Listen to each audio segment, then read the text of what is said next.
Howdy y'all, I played Afterlove EP. This is a game that came out a little bit earlier this year, and I played it on the Switch.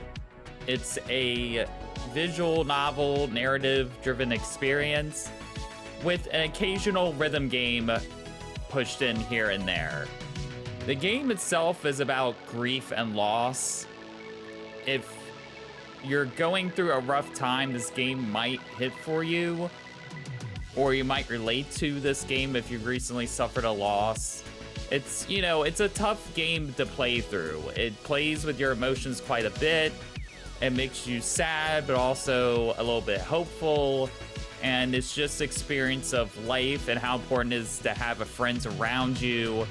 The importance of not necessarily a singular person being affected by grief, how people can say like, oh, this event happened and it only affects me and I'm struggling and nobody else understands, and other people being like, hey bro, I'm struggling too. You're not the only one affected by this. It's not just about you, it's affected other people too. So you play this character who lost his girlfriend, and he still sees his girlfriend. He talks to her inside his head, and he's aware that it's in his head and she's not really there, but it's his way of coping with the loss. But nobody else knows about it, and he keeps that part hidden to himself. So occasionally he'll be conversing with somebody and he might commentate on something that his girlfriend and inside of his head is saying. And then people kind of look at him a little bit weird, like, what were you just saying? He's like, oh, no, never mind. And so he comes across as a little, like he's losing it a bit, and because of that, people get even more concerned about him than they already are. The game mostly takes place a year after the event occurred, and it takes place over a month.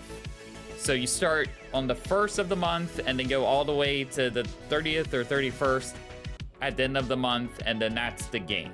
So every single day you're taken day by day. You interact with friends and newer people that you meet. So the game takes place a little while after the tragedy of the girl's passing.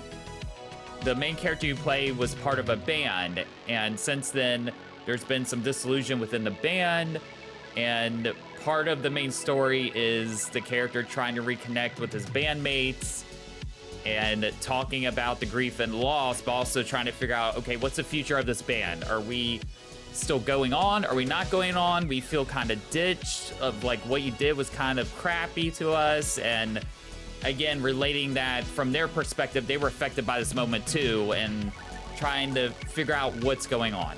So as you progress through the game, that's kind of the main plot point. But in the meantime, you come across other characters you can interact with. And through that, you have these additional relationships. So you have this one girl who's kind of the girlfriend of one of the other band members.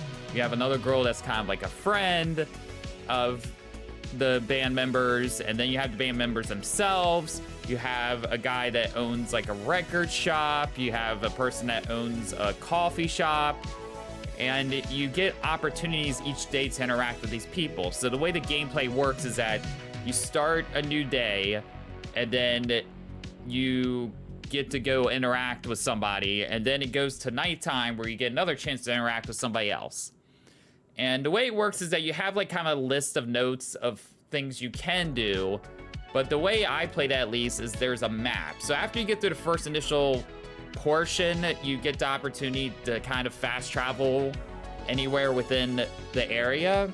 And the map of the game isn't that huge. Just split off the different sections, similar to like a Last Time I Saw You. It reminded me of that, where you're split between different portions of the city. But what I loved was that right from the beginning, after getting through that little opening, I could easily fast travel to all locations I wanted and just get there very quickly and get to where I need to go. And then also on the map, it'll show you icons of all the characters that you can interact with currently at that moment. Some you might only can interact with at night, or some only during the day, some both. And depending on the day, some characters are available and some are not. So it's up to you to kind of choose and prioritize who you want to establish more of a relationship with.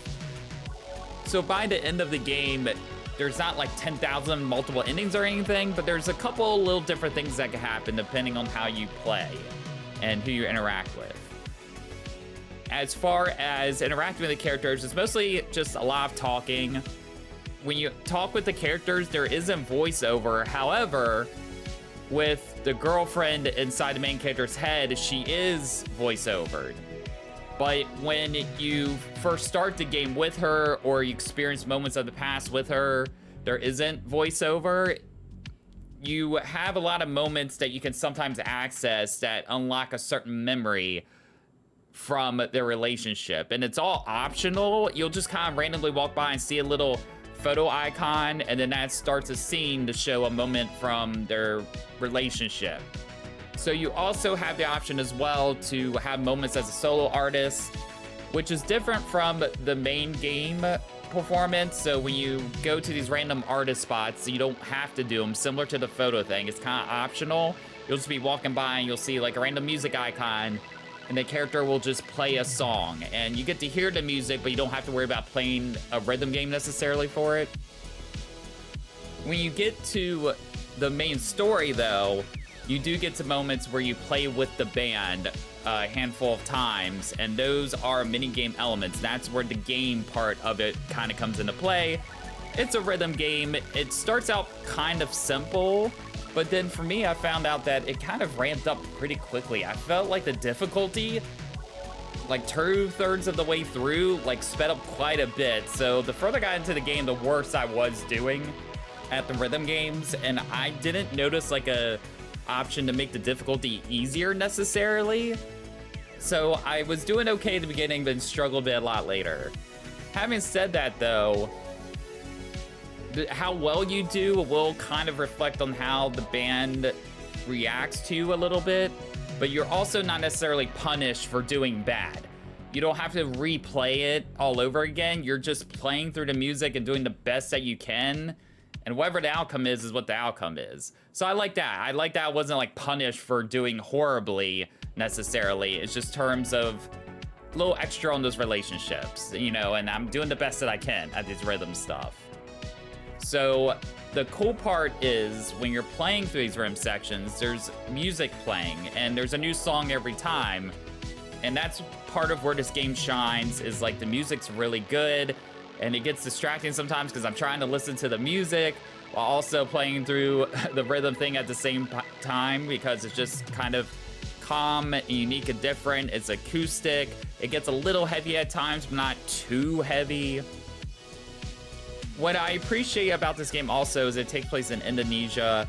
Again, similar to The Last Time I Saw You or Space for Unbound, it's these games about the culture as well. So you go and talk to these characters and you learn about some of the culture of these locations and what stuff means to different people and how people dress and how people talk. And that's why those type of games kind of resonate with me, similar to this one as well. It's another one of those games that I'll be thinking about for a while and had an impact on me. And as somebody who always wanted to travel and experience culture, it's cool that I'm experiencing all these games and more of these games are being made. You can get through the game fairly quick if you decide not to do any of the optional stuff and you just pick and talk with people. There is an option to kind of skip the dialogue a little bit just to make it flow a little faster. So if you do that and just stick to the main story only and not bother like meeting other people, you can get through the game pretty quick.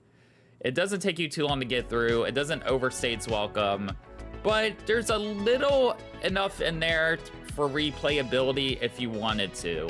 It's not something I'm gonna replay through. I like playing these experiences and just getting my experience out of it in a one and done. But it's nice to know that there's enough there to make you go back through if you wanted. So I played this game on the Switch, as I mentioned earlier. It played pretty well. The rhythm games and all that seemed fine. Mostly it was just directional buttons for the most part, so it wasn't too overly complicated. And yeah, music's really good. I like the art style, something unique and different. And the characters were interesting, and that's what this type of game relies on, is that the characters have to really sell what's happening besides what the point of the story and the crux is. And the characters are really cool. They're all unique. I feel a lot of representation in this game as well, whether it's ethnicity, gender. There's a whole bunch of variety there in terms of the type of people that are in this game, and it's nice to see that representation as well. So make sure you check out this one, y'all. Some of you may have heard it. I kind of briefly heard about this game at showcases and all that beforehand, so I was always kind of curious about it, and I'm glad that I was given the opportunity to play it through myself. It's definitely worth playing through and taking the time to play through it. Just, you know, pick and choose when you're mentally ready for something as heavy of a topic as this is and to experience it. But definitely check it out.